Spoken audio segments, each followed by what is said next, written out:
Hello everyone, Radhe Radhe, good morning. सुबह के अभी 5 बज रहे हैं और बस हम लोग अपनी समय पर जो है ना उठ गए थे। और आज गर्मी बहुत ज़्यादा थी, इतनी ज़्यादा गर्मी थी कि हालत ख़राब है। मतलब मेरी तो आज नींद भी पूरी नहीं हुई है। आंखें ना ऐसी भारी भारी सी हो रही हैं। जब आपकी नींद पूरी नहीं होती ना तो सुबह बिल्कुल अच्छा नहीं लगता। तो बस आज वही दिन है कि मुझे सुबह सुबह बिल्कुल अच्छा नहीं लग रहा। सबसे पहले वही एक गिलास मैंने पानी पिया है। इसके बाद झाड़ू वगैरह लगाऊंगी। और ये बोल रहे थे कि आज ना तुम चाय बना लो, क्योंकि किसी की भी सही से नींद पूरी नहीं हुई है। एक तो लाइट बहुत जा रही थी, ऊपर से गर्मी बहुत ज़्यादा थी। जब लाइट चली जाती है ना और गर्मी हो तो वही साहब बिल्कुल नींद नहीं आती है। तो आज वही कुछ था हमारे साथ ऐसा ही। तो बस मैंने सबके लिए चाय बनाई है। आज हमारे साथ बेटू भी चाय पीने वाला है, तो मैंने यहाँ पे चाय रख दी। जब तक जो है ना मैंने झाड़ू वगैरह लगा लिया पूरे घर में, नीचे का पूरे फ्लोर पर जो है ना झाड़ू लग चुका है। और बस मैं इसमें दूध डाल रही हूँ और चलिए फटाफट बनाएंगे चाय। और सुबह सुबह बाहर बैठ के थोड़ी सी हल्की हल्की हवा जो है ना सुबह के समय चलती है, तो हम लोग जो है ना अक्सर सुबह के समय गर्मियों में खासकर बाहर बैठ कर ही चाय पीते हैं। बाहर का मतलब ये नहीं सड़क पर बैठ कर, मतलब जो बालकनी है या छत पर वहाँ बैठ कर पीते हैं।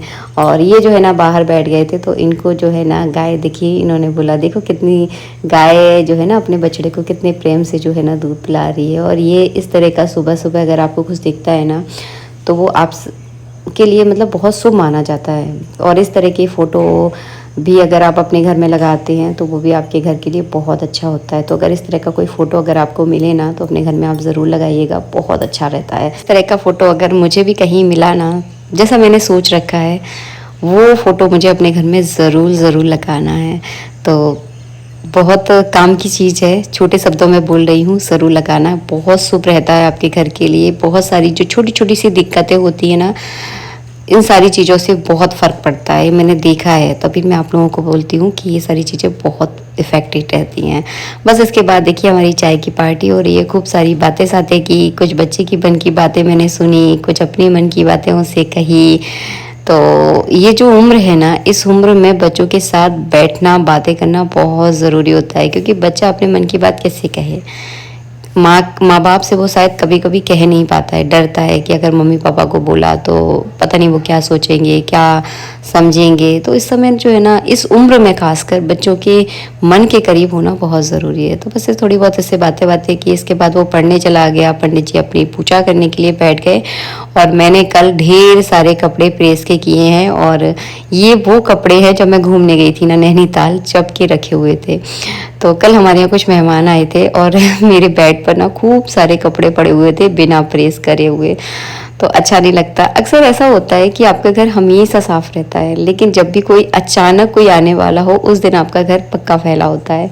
तो आपके साथ भी ऐसा होता है क्या? मेरे साथ तो कईयों बार ऐसा हो चुका है। वैसे तो हमेशा मेरा घर साफ रहता है, लेकिन जब कोई आने वाला होता है ना तो उस दिन तो मेरा घर, पता नहीं उस दिन मेरा काम करने का मन नहीं होगा, तो अक्सर मेरा काम घर जो है ना फैल ही जाता है। कपड़े वगैरह अपनी अपनी जगह पे लगा दिए। आज बहुत ठंडी हवा चल रही थी, तो फिर मैंने अपने लिए 1 कप कॉफ़ी बनाई है। ये बिस्किट मैं नहीं खाऊंगी, ये मत सोचना कि हम बिस्किट खा रहे हो, मैं नहीं खाऊंगी। ये गुनगुन के लिए रखी हुई है, क्योंकि वो अभी आई थी लेकिन फिर से वापस चली गई है, तो उसके लिए मैं लेकर आई थी। क्योंकि रोटी आज बची नहीं है रात में, तो मैं उसको बिस्किट दे दूँगी। और मैं यहाँ पर तो शांति से बैठकर 1 कप कॉफ़ी पीऊँगी, क्योंकि आप सबको पता है मुझे खुद के साथ वक्त गुजारना बहुत अच्छा लगता है।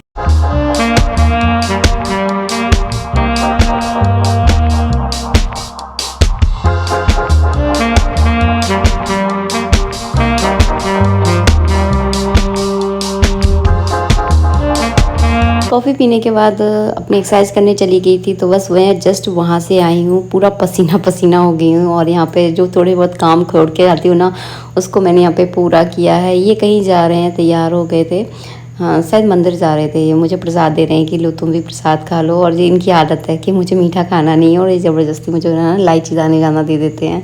तो मैं इनको बोल रही हूँ कि केवल मुझे चना देना, क्योंकि मुझे चने ही खाना है, मुझे इलायची दाने नहीं खाने हैं। जो कि मीठे मीठे होते हैं ना, उसको हमारे यहाँ इलायची दाना बोलते हैं। तो बस थक गई थी। और यहाँ वहाँ से आने के बाद जो है ना मुझसे कुछ होता नहीं है, मैं बहुत ज़्यादा थकावट हो जाती है, जो कि मेरे चेहरे से शायद आप लोग देख पा रहे हो। मैं फटाफट जा रही हूँ नहाने, और नहा कर आने के बाद जो है ना कुछ बनाएंगे खाने पीने के लिए। क्या सोच, अब एक सबसे बड़ी टेंशन रोज़ की ये रहती है कि क्या बनाऊँ। समझ में नहीं आता। बेटे की अलग फरमाइश है कि मम्मी कुछ अच्छा बना लो, उसकी तो मतलब एक ही रटे कि कुछ अच्छा बना लो। अच्छा क्या होता है आज तक समझ में नहीं आया मुझे। इनका ये होता है कि कुछ जो तुम्हें ठीक लगे वो बना लो। मुझे ठीक लगेगा मैं वो बना लूँगी, तो इन लोगों को ठीक नहीं लगेगा। तो बस यहाँ पे मैंने नहा लिया है। नहाने के बाद मैं आपको श्रृंगार दिखा रही हूँ शालिग्राम भगवान का। देखिए पंडित जी ने कितना सुंदर श्रृंगार किया था, क्योंकि कल जो है ना पंडित जी ने पूजा की थी, कल मैंने पूजा नहीं की थी। तो देखिए किस तरह से जो है ना उनके आँखों के नीचे इस तरह से बिंदी बिंदी सी लगा दी। इन बिंदियों को देखकर मुझे एक चीज़ याद आई। पहले के ज़माने में ना, जब मेरी शादी हुई थी, मेरे ज़माने में भी समझ लो आप, कि दुल्हन को जब सजाते थे ना तो इस तरह की बिंदियाँ जो है ना लगाते थे उसके माथे पर। आपकी शादी में भी ऐसा हुआ था क्या? मुझे ज़रूर बताना। मेरी शादी में भी इस तरह से बिंदियों से जो है ना पूरा माथा सजाया गया था। पहले के ज़माने में इसी तरह से जो है ना दुल्हन का मेकअप होता था। आज अब तो खैर बहुत डिफरेंट हो गया है, बहुत हाई फाई चीज़ें होगी पहले के ज़माने में, लेकिन ऐसा ही होता था।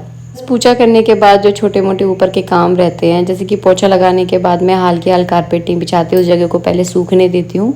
तो यहाँ पे जो है ना ये वाला कारपेट जो है ना, जो मैं मेले से लेकर आई थी, बहुत अच्छा कारपेट है। मतलब 200 रुपये में इतना बढ़िया कारपेट आप दिया लेके ढूंढोगे तब भी नहीं मिलेगा। बहुत इसकी क्वालिटी बहुत अच्छी है, बहुत बढ़िया क्वालिटी का है। बस खिड़की खुली हुई थी तो मैंने खिड़की बंद कर दी, क्योंकि पूरे दिन अगर खिड़की खोल के रखूँ ना तो बहुत ज़्यादा धूल आती है। और ये रही मैं। थोड़ा सा मेरा मन कर रहा था कि आराम से बैठ जाऊँ, लेकिन नहीं, वो नीचे जाकर जो है ना नाश्ता भी बनाना है सबके लिए और फिर खाने की तैयारी करना है। तो बस वही काम करते करते 1 डेढ़ तो मुझे बज ही जाते हैं। और आज तो थोड़ा काम ज़्यादा था, तो फिर मैंने इन सबको तो के लिए तो जो है ना मैंने पोहा बना दिया था, तो इन लोगों ने नाश्ता कर लिया है।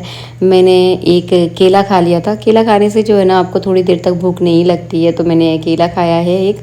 और मैं आ गई हूँ छत पर, क्योंकि मुझे गेहूँ धोने हैं, क्योंकि अब आ रहा है बरसात का टाइम। और हम लोग जो है ना जब भी गेहूँ पिसवाते हैं धोकर ही पिसवाते हैं, तो बरसात में जो है ना मैं गेहूँ धो के रख लेती हूँ। लेकिन अभी थोड़ा सा बहुत ज़्यादा बिजी वाला दिन जो है ना मेरे चल रहे हैं। टाइम जो है ना मुझे सच में नहीं मिलता, बिल्कुल टाइम मिल ही नहीं रहा है। कुछ लोग मुझसे कमेंट पर मतलब बोल रहे थे दीदी आप रिप्लाई नहीं करते। मैं क्या बताऊँ आपको, टाइम ही नहीं मिलता है, बिल्कुल भी टाइम नहीं मिलता है। वैसे मुझे आपसे कोई दुश्मनी थोड़ी ना है जो मैं आपके कमेंट का रिप्लाई नहीं करूँगी, लेकिन टाइम नहीं मिलता। टाइम की बहुत ज़्यादा दिक्कत है, सच बता रही हूँ। बहुत काम रहते हैं, कभी ये कर लो, कभी वो कर लो, कभी फलाना ढिकाना। लेकिन हाँ मैं सबके कमेंट पढ़ती ज़रूर हूँ, जैसे ही मुझे टाइम मिलता है, भले ही हफ्ते भर बाद पढ़ूँ, लेकिन पढ़ूँगी। और आप लोगों को जो है ना रिप्लाई मैं ज़रूर करती हूँ। थोड़ा लेट हो जाता है, लेकिन रिप्लाई मैं ज़रूर करती हूँ। मेरी कोशिश रहती है कि आपने इतने प्यार से मुझे कमेंट किए हैं तो मैं सबको रिप्लाई करूँ। और यहाँ पे जो है ना मैं ये गेहूँ धो रही हूँ। धोने से एक दो फ़ायदे होते हैं। एक तो आपको गेहूँ बीनने में ज़्यादा मेहनत नहीं करनी पड़ती। दूसरी बात, जो इनकी गंदगी होती है वो भी निकल जाती है। तो मैंने यहाँ पे इस तरह से 4 पाई के ऊपर डाल दिए हैं। ये मेरी हेल्प करवा रहे हैं, क्योंकि अकेले की तो मेरी बस की नहीं है। अभी अभी मैं जिम करके आई हूँ, तो मेरे हाथ पैर जो है ना कँपने लगते हैं, थक जाती हूँ मैं बहुत ज़्यादा। लेकिन ये रहते हैं तो बहुत मुझे सहारा रहता है इनसे, वरना अकेले के दम पे सारा सब कुछ करना ना बहुत ज़्यादा मुश्किल हो जाता है। तो बस मैं धोती जा रही हूँ, और ये जो ना जो 4 पाई है उस पर फैला देंगे। वैसे आज मौसम बहुत ख़राब सा लग रहा है, ऐसा लग रहा है अभी अभी बारिश होने वाली है, और होकर हटी भी है। लेकिन मैंने इसे जानबूझ के धो लिया, क्योंकि अगर ऐसे मैं सोचती रहूँगी ना तो फिर मेरे गेहूँ धुल ही नहीं पाएंगे। तो मैंने धो के डाल दिए हैं। अब आराम से 3-4 दिन में सूख जाएंगे, कोई दिक्कत नहीं है, क्योंकि छत पर जो है ना हमारी टीन लगी हुई है, तो इसके नीचे आराम से सूखते रहेंगे। ऐसा नहीं है कि बार बार मुझे यहाँ से हटाना है, बार बार रखना है, वो झंझट नहीं है। तो इसी के नीचे रख दूँगी। और अच्छा लग रहा था आज का मौसम, ऐसा लग रहा था कि यहाँ बैठ के आराम से एक कप चाय बनाओ और बैठ कर आराम से इस मौसम को एंजॉय करो। लेकिन काम के चक्कर में कहाँ टाइम मिल पाता है। और देखिए कितना सारा सामान जो है ना धीरे धीरे करके घर कितनी जल्दी भर जाता है, पता ही नहीं चलता। और ये मिट्टी रखी हुई है, तो इसके लिए मुझे गमले लेकर आना है। कभी गमले कम पड़ जाते हैं, कभी मिट्टी कम पड़ जाती है, तो ये सिलसिला जो है ना बहुत चलता है हमारे यहाँ पर। तो गमले लेकर आने हैं, लेकर आऊँगी एक आध दिन, और फिर उस गमलों में मुझे मिट्टी भरनी है, फिर उनके लिए पेड़ लेकर आने हैं। तो एक जो पेड़ पौधे वाला सिलसिला है ना बहुत उलझाने वाला। कई पेड़ पौधे तो गर्मियों में बहुत ख़राब भी हो जाते हैं, लेकिन बरसात में जब इन पेड़ों को हम देखते हैं ना तो बहुत अच्छा लगता है। तो लेकर आऊँगी मैं कुछ पौधे, और आप लोगों के साथ शेयर भी करूँगी। और मौसम तो देखिए भाई साहब क्या सुंदर मौसम है। मतलब अभी 2-3 दिन से तो इतनी ज़्यादा गर्मी पड़ी थी। फिलहाल आज रात में ही बहुत ज़्यादा गर्मी थी कि मतलब हम लोगों की नींद भी पूरी नहीं हुई है। तो बस अब चलो नीचे चलते हैं, कुछ खाएँगे पिएँगे, और थोड़ा सा सोच रही हूँ 1-1.5 घंटे आराम से मैं आराम कर लूँ। और रात के समय जो है ना मैंने कपड़े यहीं डाल दिए थे सूखने के लिए। क्योंकि बार बार उठाना मेरी बस की बिल्कुल भी नहीं है। और इस मिट्टी में जो है ना मैंने खाद मिला के रखा हुआ है, ताकि अच्छे से खाद इस मिट्टी में मिल जाएगा ना तो पेड़ पौधे बहुत अच्छे से हो जाते हैं। और मैं जहाँ जहाँ जाती हूँ वहाँ मेरे पीछे पीछे जो है ना ये मुझे ढूंढते हुए आ जाते हैं। तो मैं ऊपर थी भी बहुत टाइम से, तो ये मुझे ढूंढते हुए जो है ना यहाँ तक पहुँच गए हैं। और ये है आज का हमारा लंच। तो मैंने खूब सारा सैलेड लिया है, 1 कटोरी दाल है, थोड़े से राजमा है, थोड़ी सी सोयाबीन की जो बड़ियाँ होती हैं वो है, इसके साथ साथ मैं 2 रोटी भी खाऊंगी। तो भूखी मैं बिल्कुल नहीं रहती, क्योंकि मुझसे इस उम्र में जो है ना भूखा नहीं रहा जाता। पहले मैंने बहुत डाइटिंग की है, बट अब मुझसे नहीं होती, मेरे बस का ही नहीं है डाइटिंग करना। तो मैं खाती बहुत ज़्यादा हूँ, लेकिन इस तरह का खाना खाती हूँ जो मैंने आपको थोड़ा सा वीडियो में दिखाया है। इसके साथ मैं 2 रोटियाँ भी लूँगी, जो कि अभी थाली में जगह नहीं थी इसलिए मैंने नहीं ली है। और बाकी पूरे दिन में मैं क्या क्या खाती हूँ वो मैं आराम से सुकून से आप लोगों के साथ शेयर करूँगी, क्योंकि वो मेरे बॉडी के अकॉर्डिंग है। लेकिन मैं करूँगी, आप लोगों ने बोला है दीदी आप शेयर करो, तो मैं बहुत जल्दी आप लोगों के लिए वीडियो बनाऊँगी। मिलेंगे नेक्स्ट वीडियो में। वीडियो अच्छा लगा है तो प्लीज़ मेरी वीडियो को लाइक कीजिएगा। और इस तरह का अगर आप खाना खाते हैं तो बहुत एनर्जी रहती है आपके शरीर में, और बहुत फ़ायदेमंद भी रहता है। ये चीज़ मैंने अब नोटिस की है, सारी चीज़ें। हाँ, शुरू शुरू में जब खाना स्टार्ट करोगे तो बिल्कुल बकवास लगेगा, लेकिन धीरे धीरे करके आदत पड़ जाएगी। आज के लिए इतना ही, नेक्स्ट वीडियो मिलेंगे। राधे राधे।